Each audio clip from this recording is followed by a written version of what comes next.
E agora sim nós temos condições de conversar com Alcides Torres, titular da Scott Consultoria.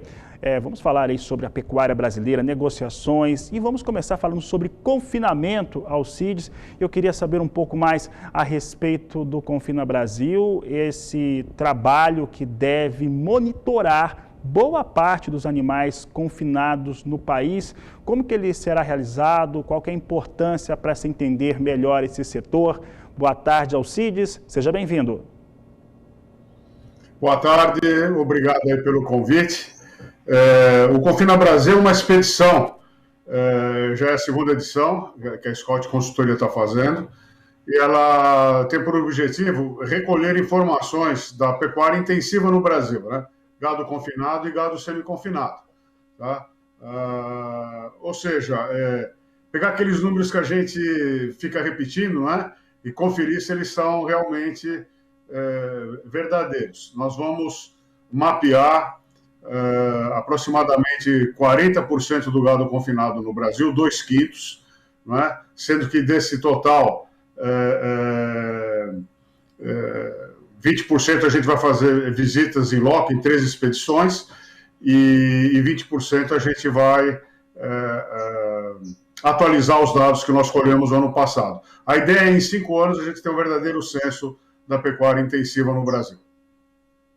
Alcides, é claro que esse trabalho começa a ser feito e, se tratando dessa pecuária intensiva aqui no país, indo já para o segundo ano desse trabalho, já dá para ter uma ideia sobre o Brasil que confina animais, ou seja, a pecuária brasileira que confina animais? Você acredita que tem expandido esse tipo de atividade no país? A intensificação da pecuária é vamos dizer assim, uma imposição da sociedade, não é? A gente tem que produzir mais em menos área, não é? Inclusive para a preservação dos remanescentes florestais.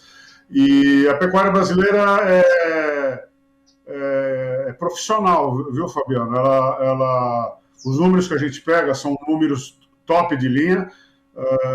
E o desempenho do confinamento e do semi-confinamento no Brasil, da rotação de pastagens, ele supera até países desenvolvidos, regiões pecuárias desenvolvidas, tais como Austrália, Argentina, Estados Unidos e Europa.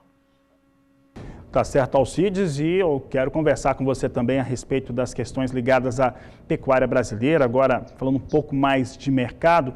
E eu tenho observado nas últimas semanas, aqui a equipe do Canal do Boi, juntamente com a nossa equipe, que nós temos visto uma firmeza, pode-se dizer assim, na carcaça de bovinos negociadas no Brasil, isso pensando numa média de valores, considerando os principais estados. Como é que vem essa questão no Brasil agora, Alcides, na sua avaliação? Bom, com relação à carcaça, não é?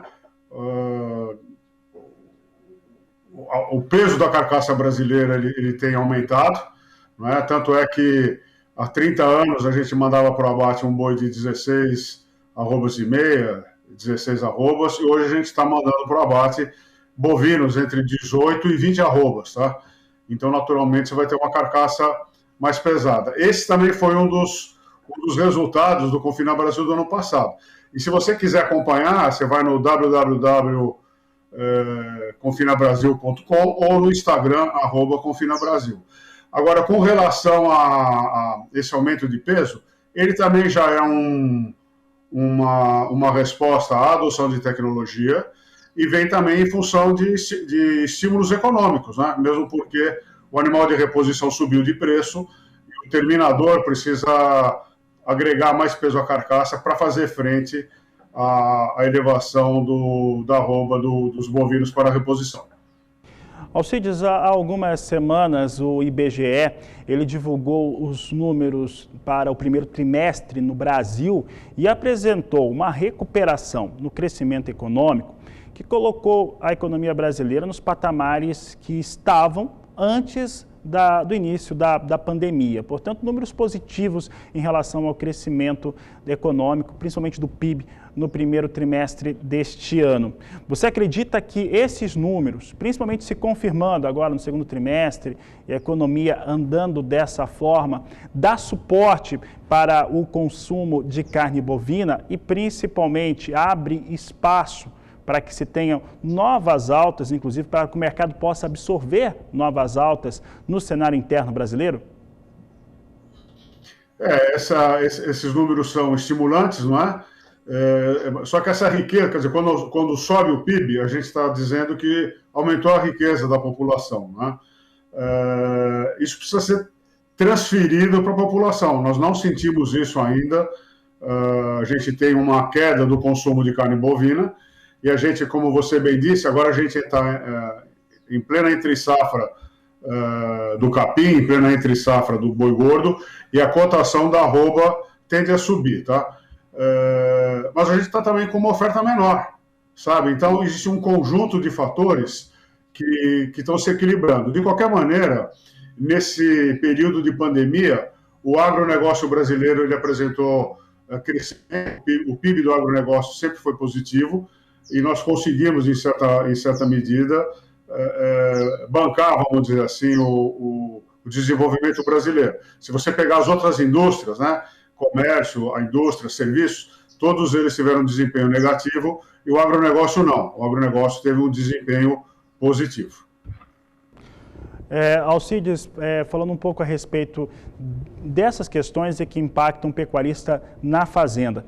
Você citou, né, o preço da reposição, os animais de reposição continuam com valores em alta, inclusive as altas para os animais de reposição são maiores do que aqueles que nós vemos para a arroba ou a estimativa que se tem para a arroba de boi gordo aqui no Brasil. Temos também os outros insumos, que tem um custo menor, mas acabam fechando ali a conta do pecuarista. Mesmo com valores hoje que para alguns são considerados altos, para outros deveria ser mais elevado ainda, nós temos uma questão de margens para o pecuarista que precisa ser vista com muita atenção. Né? Mesmo com o valor de arroba mais alto, está gastando-se muito mais. Como melhorar essas margens, falando de negociação, mas como melhorar essas margens hoje do pecuarista para que elas fiquem ainda melhores? Bom, bem colocado, viu? Os preços estão muito bons, né? Historicamente, a gente tem batido o recorde de preço, mas os custos também subiram, tá? A nossa política cambial de manter o real desvalorizado e o dólar valorizado é um estímulo à exportação, e a gente tem exportado bem, né, no que diz respeito ao agronegócio. A gente tem batido recorde de exportação de carne bovina, de carne suína, de soja, milho, enfim.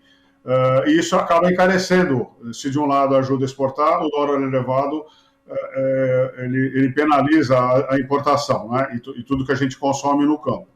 Agora, com relação a... Então, os custos subiram e a margem vem se estreitando.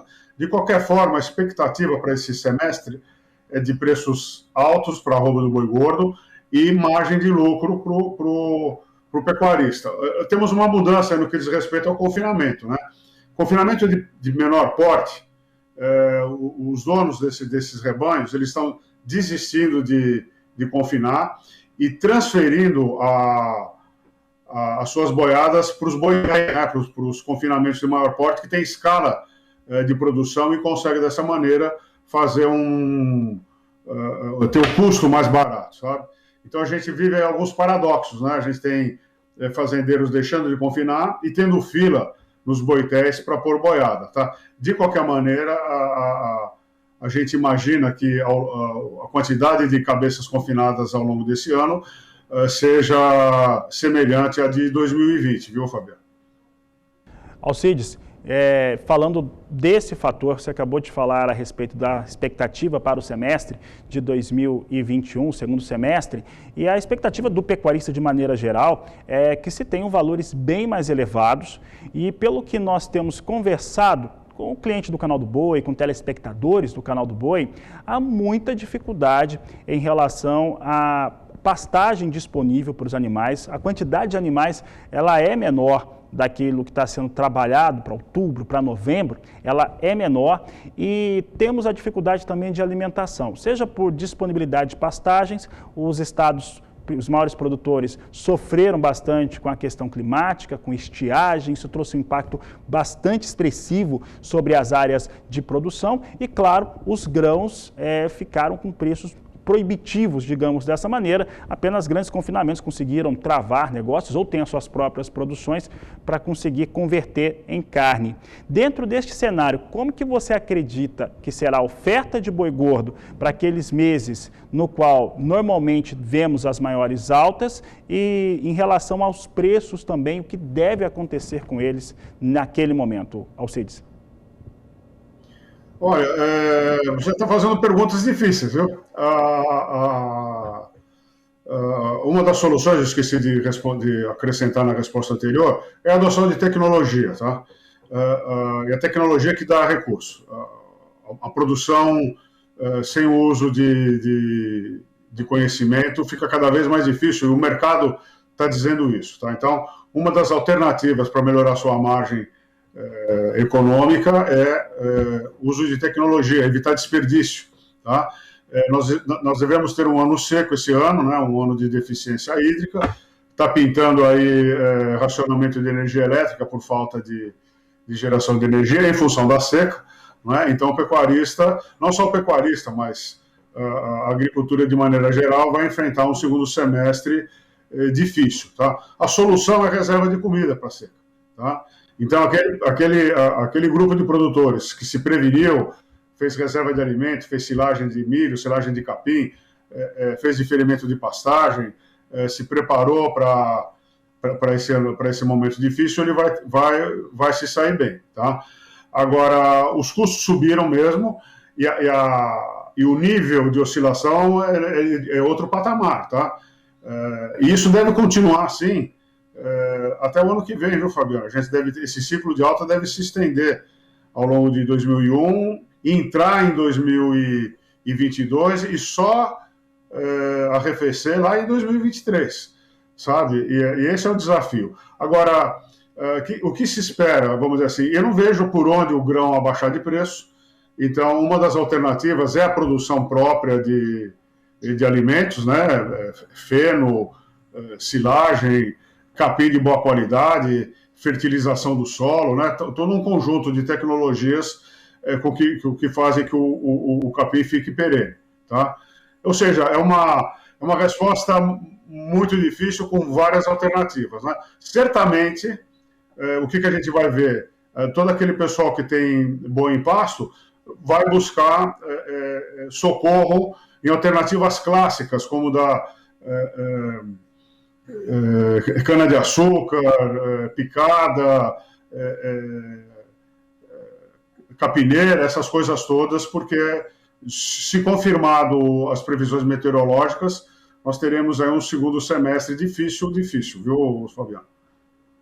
Tá certo, Alcides Torres, quero agradecer a sua participação aqui no Agricultura BR, no canal do Boi. Um grande abraço a você.